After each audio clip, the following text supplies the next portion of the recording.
ఈరోజు ఈ రాష్ట్ర కూటమి ప్రభుత్వంలో ఎంత దుర్మార్గతనం అంటే, ఒక వ్యక్తి రజకుడైన వ్యక్తి, డాక్టర్గా ఉన్న వ్యక్తి ప్రశ్నిస్తే 30,000 మంది మహిళలు మాయమైపోయి చెప్పిన పవన్ కళ్యాణ్ ఇప్పుడు అవి వాళ్ళని తీసుకొని రావాలని సుగాలి ప్రీతిని గురించి మాట్లాడితే జనసేన నాయకులు వీర మహిళలు అని చెప్పుకునే జనసేన నాయకులు వీర మహిళలు ఒక వ్యక్తిని మోకాళ్ళ మీద కూర్చొని కొట్టి పవన్ కళ్యాణ్కి క్షమాపణ చెప్పాలంటే ఈ డిప్యూటీ సీఎం పరిపాలన ఎంత అధ్వానంగా ఉందో, ఈ సీఎం లా అండ్ ఆర్డర్ అంత బ్రహ్మాండంగా చేస్తున్నాం తమ్ముళ్ళు అంటున్న వ్యక్తికి, ఒక డాక్టర్ అనే వ్యక్తికి స్వేచ్ఛ లేకుండా ప్రజాస్వామ్యంలో మాట్లాడుకునే హక్కు కూడా లేదా?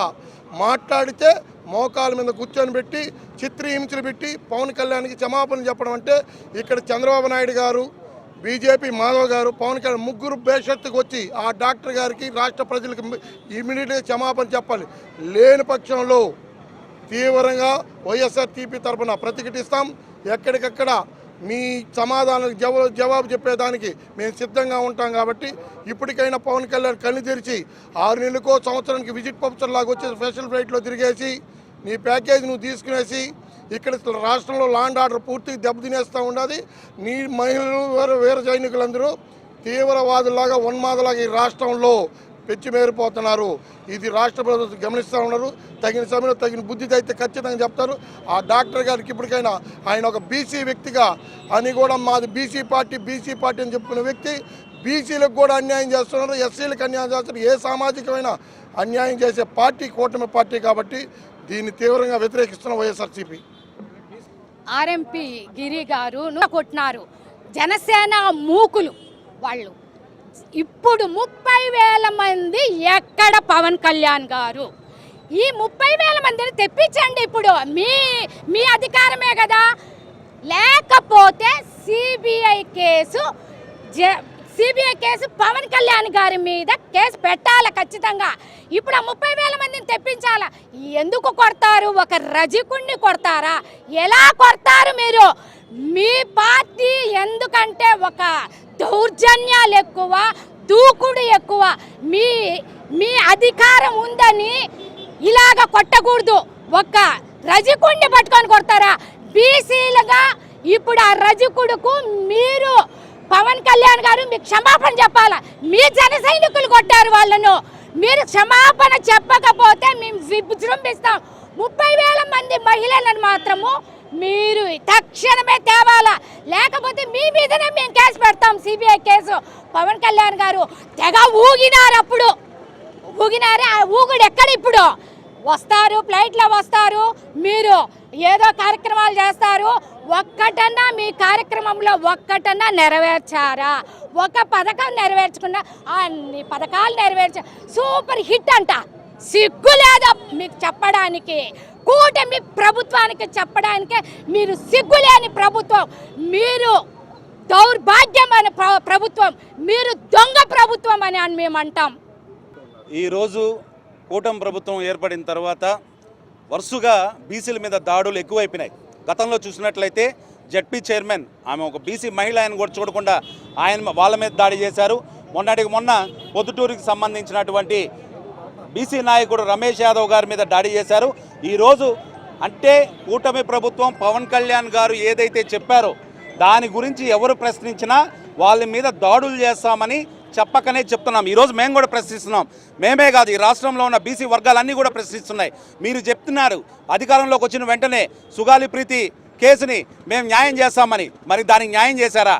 మరి ఆ రోజు చెప్పారు 33,000 మంది అమ్మాయిల్ని ఈ రాష్ట్రంలో కిడ్నాప్ చేశారు కొంతమంది వ్యక్తులు అని ఆ రోజు మీరు ఎన్నికల ప్రచారంలో చెప్పారు. మరి దాని మీద ఎటువంటి చర్యలు చేపట్టారు?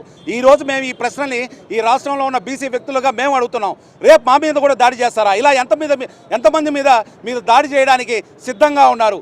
దీనికి ఖచ్చితంగా సమాధానం చెప్పాలి. పోలీస్ శాఖ వారు కూడా ఎవరైతే డాక్టర్ గారి గిరిధర్ గారి మీద దాడి చేశారో వాళ్ళ మీద కఠిన చర్యలు ఖచ్చితంగా తీసుకోవాలి. మీరు ఇంకోటి గమనించినట్లయితే కూటమి ప్రభుత్వం ఏదైతే బీసీలకు హామీ ఇచ్చిందో భాగంగా బీసీ రక్షణ చట్టం తెస్తానని చెప్పిన ఈ కూటమి ప్రభుత్వం మరి ఆ చట్టం ఎక్కడా అని మేమందరం అడుగుతున్నాం. అదే చట్టం మీరు కానీ తెచ్చునుంటే ఈరోజు ఇలాంటి దాడులు జరుగుండేవా అని ఈ రాష్ట్రంలో ఉన్న బీసీ వర్గాలన్నీ కూడా మేము ప్రశ్నిస్తున్నాం. వాస్తవానికి ఈరోజు రాష్ట్రంలో కూటమి ప్రభుత్వం అధికారంలో వచ్చిన తర్వాత నిన్న జరిగినటువంటి డాక్టర్ మీద దౌర్జన్యాన్ని మనం చూసుకుందాం. ఒక డాక్టర్ గారు కేవలం పవన్ కళ్యాణ్ గారిని ఒక మాట అన్నాడు, దానివల్ల మేము దాడి చేశామన్నటువంటి వాళ్ళ సమాధానం. మీరు అధికారంలోకి వచ్చిన తర్వాత అధికారంలో రాకముందు కానీ ఇదే మా జగన్మోహన్ రెడ్డి గారిని, చంద్రబాబు నాయుడు గారు కూడా ఊరేగిరైన మాటలతో అనేక సందర్భాల్లో మాట్లాడిన మాటలు. మరి చంద్రబాబు నాయుడు గారిని ఎవరు కొట్టాలయా? ప్రజలందరూ కొత్త తిరుగుబాటు చేస్తారు. ఎందుకంటే ఈ రోజున ఒక బీసీ నాయకుడని అదే పవన్ కళ్యాణ్ గారిని ఈ రాష్ట్రంలో మీ సామాజిక వర్గం కూడా తిరుగుబాటు చేసి అనేక రకాల ప్రజాలతో మాట్లాడితే మీ వాళ్ళని మాత్రం ఏమాత్రం చేసుకోవాలా? కేవలం బీసీలే తక్కువగా ఉన్నారా? అనగాని వర్గాలని చేయూత ఇస్తానన్నటువంటి మీ కూటమి ప్రభుత్వం ఈ రోజున ఏమైంది? అనగాని వర్గాలని వెన్నుతట్టు మేమే ఉన్నామని చెప్పినటువంటి కూటమి ప్రభుత్వం ఈ రోజున బీసీలని దౌర్జన్యకాండాలతో భయప్రాంతులతో చేయాలనుకుంటున్నారు. జాగ్రత్త, ఒకటే చెప్తున్నాం, మేము సహనాన్ని పరీక్షించొద్దు. ఈ రాష్ట్రంలో బీసీలకు వెన్నుముకని చెప్పేటువంటి మీరు మా వెన్నును విరుస్తున్నారు కనుక ఖబర్దార్. మరొకసారి బీసీల మీద అయినటువంటి దౌర్జన్యాలకు పాల్పడితే ఈ రాష్ట్రంలో ఉన్నటువంటి వైఎస్ఆర్ కాంగ్రెస్ పార్టీలో ఉన్నటువంటి బీసీలందరూ కూడా తిరుగుబాటు చేస్తారు.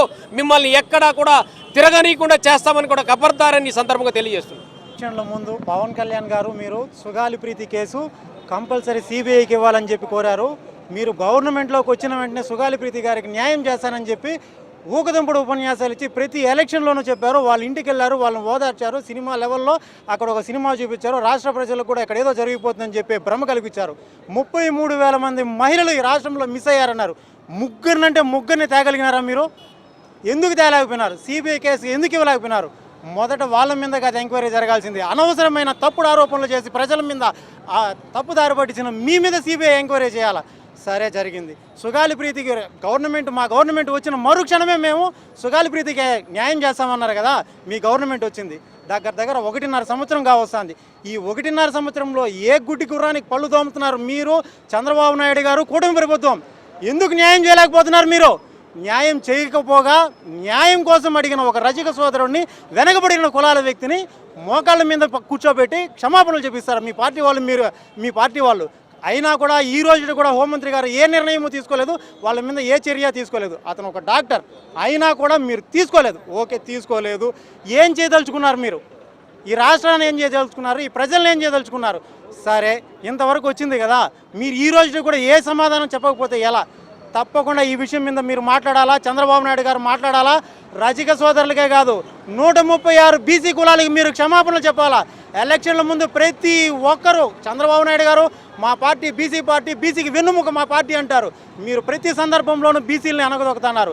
మొన్న జరిగిన పులివెందుల జెడ్పీటీసీ ఎలక్షన్స్లో మా రాష్ట్ర అధ్యక్షుడు అతని మీద దాడి చేశారు, రక్తపు గాయాలయ్యాయి. ఆ రోజు మీరు చర్య తీసుకోలేదు. ఈరోజు ఒక రజక సోదరుడి మీద జరిగిన అన్యాయానికి మీరు చర్య తీసుకోలేదు. ఇదే విధంగా కానీ కొనసాగిందంటే బీసీలందరూ ఏకమవుతాం, మీకు తగిన గుణపాఠం చెప్తాం. ఎలక్షన్ల వరకు కాదు, ఎలక్షన్ల ముందే మీరు ఈ రాష్ట్రంలో తిరగలేరని చెప్పి 100% చెప్తున్నాం. బందర్ నియోజకవర్గంలో ఒక డాక్టర్ ఆర్ఎంపీగా పనిచేస్తున్నటువంటి ఒక రజక సామాజిక వర్గానికి చెందినటువంటి డాక్టర్ని పవన్ కళ్యాణ్ గారి గురించి ఒక విలేకరి ప్రశ్నించగా ఆయన 30,000 మంది మహిళలు మాయమైపోయారని చెప్పి మాయమాటలు చెప్పినాడు. సుగాలి ప్రీతి ఇష్యూ జరిగింది చంద్రబాబు నాయుడు గారు ముఖ్యమంత్రిగా ఉన్న సమయంలో. కానీ దాన్ని జగన్ గారి మీద అబద్ధాన్ని పులిమి ఆయన అధికారంలోకి వచ్చే ప్రయత్నం చేసి చంద్రబాబు నాయుడికి సపోర్ట్ చేశారన్న ఉద్దేశాన్ని సాధారణ సరళంగా పల్లెలో మాట్లాడుకునేటువంటి బూతు మా భాషలో మాట్లాడడం జరిగింది. బూతు మాట్లాడడం తప్పే, ఎవరు మాట్లాడినా తప్పే. మరి పవన్ కళ్యాణ్ గారు వైసీపీ నా కొడకల్లారా మీ కాళ్ళు ఇంచేస్తా, మిమ్మల్ని గుడ్డలోడ తీసి మోకాళ్ళ మీద నిలబెడతా, మిమ్మల్ని చెప్పుతో కొడతా అన్నారు. సాక్షాత్తు ముఖ్యమంత్రి చంద్రబాబు నాయుడుగా ఉన్నట్టు ఇప్పుడు ముఖ్యమంత్రిగా ఉన్నటువంటి చంద్రబాబు నాయుడు అప్పటి ముఖ్యమంత్రి జగన్మోహన్ రెడ్డి గారిని సైకో అన్నాడు. ఆయన లోకేష్ గారు అయితే అత్యంత దారుణంగా లండన్కి దానికి వెళ్ళాడా దీనికి వెళ్ళాడా అన్న భాషని ప్రయోగించారు. మరి వీళ్ళందరూ సుత్తపూసలా? మరి వాళ్ళని ఎవరు కొట్టాలి? వాళ్ళని ఎవరు మోకాళ్ళ మీద కూర్చోబెట్టాలి? అంటే న్యాయం అందరికీ ఒక రకంగా ఉండాలి. ఆర్ఎంపీ డాక్టర్ గారు మాట్లాడిన దాంట్లో, రజక సోదరుడు మాట్లాడిన దాంట్లో ఏమైనా తప్పు ఉందా? 30,000 మంది మహిళలు మీరు మిస్ అయిందని చెప్పింది నిజమా కాదా? సుగాలి ప్రీతి ఇష్యూ జరిగింది చంద్రబాబు నాయుడు గవర్నమెంట్లో, అవునా కాదా? న్యాయం చేసింది జగన్మోహన్ రెడ్డి గారు, అవునా కాదా? మరి అదే హోంమంత్రి కాదు, ముఖ్యమంత్రి కాదు, ఎవ్వరు పట్టించుకోరు సార్. వీళ్ళు బీసీలని రక్షిస్తామని చెప్పి మేనిఫెస్టోలో పెట్టి బీసీలని కాపాడుతామని చెప్పి ఈరోజు బీసీలను భక్షిస్తున్నారు. ఇంతకన్నా దారుణం ఏం లేదు.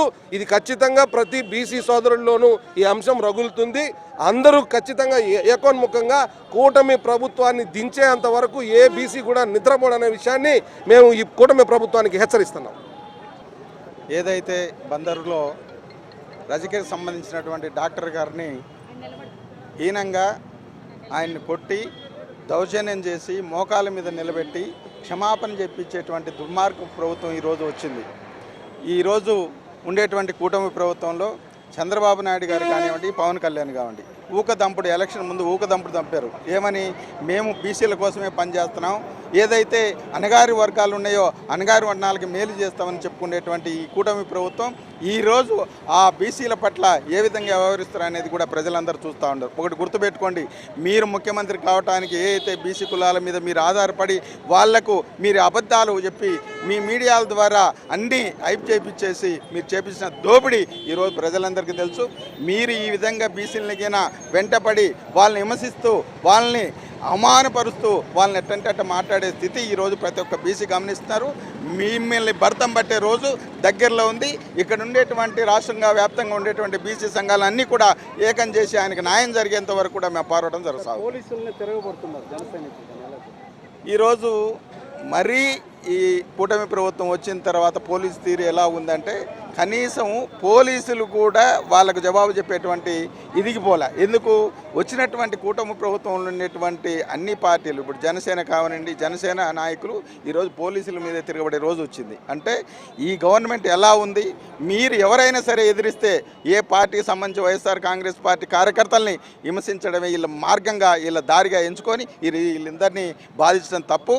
మీకు ఒకటే చెప్తున్నాం, ఈ బీసీ కులాలు కూడా ఏకమై బీసీ సంఘాలను ఏకం చేసి మీ అంతు చూసే రోజు ముందుంది.